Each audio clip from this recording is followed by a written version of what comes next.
अच्छा था। हेलो दोस्तों, गाइज आप लोग भी देखिए हम लोग का हेलो ब्लॉग। दोस्तों, देख सकते हैं हम लोग शूटिंग करने के लिए जा रहे हैं। आप लोग हम लोग का ब्लॉग देखिए। हाँ। ढाना कॉमेडी चैनल नाम है। आप लोग इस कॉमेडी पर जाइए और लाइक शेयर ज़्यादा से ज़्यादा लाइक कीजिए शेयर और प्यार सभी कम आशीर्वाद दीजिए। ज़्यादा और कीजिए। देखिए, फोकस कीजिए कैमरामैन, फोकस कीजिए हमारे ढाना कॉमेडी का मालिक कैमरामैन फोकस कीजिए कैमरामैन को। देखिए हमारे मैडम जी तैयार हो गए हैं पूरा शूटिंग के लिए। अब जा रहे हैं हम लोग शूटिंग में। आप लोग देखिए हमारे ब्लॉग और देखिए हमारे कैमरामैन फोकस करते हैं। कैमरामैन फोकस कीजिए और देखिए दिखाएंगे हम अपने। आप लोग ब्लॉग देखिएगा और प्यार सपोर्ट आप लोग भी दीजिए और सब दिखाएंगे ब्लॉग में। तब तक रोकते हैं।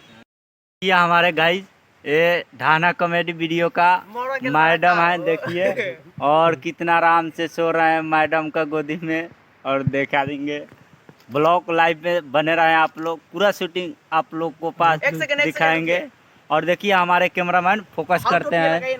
वो देखिए कैमरामैन और वो सब हमारे ही काम करते हैं हमारे टीम में हम लोग का।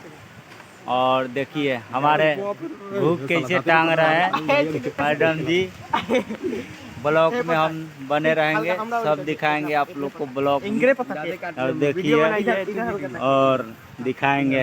ये देखिए माही मनीषा, दूसरा माही मनीषा आ गया है और वो देखिए कैसे सो रहे हैं। आप लोग ब्लॉग दिखाएंगे। जिला के जे लग जाई मोहर सोहर गवावे लाग। देखिए गाई हटे हटे हटे हल्का हल्का हेने तक, हल्का हेने तक। हां बस ऐसे ए चुनु ऐसे ऐसे ऐसे। हां ऐसे ऐसे अभी जवन पोज मार ले हल्का। हमारा जिला के जे लग जाई मोहर करे जा हो सोहर गवावे लाग। जिला के जे लग जाई मोहर करे जा है सोहर गवावे लाग। हेलो गाई देखिए।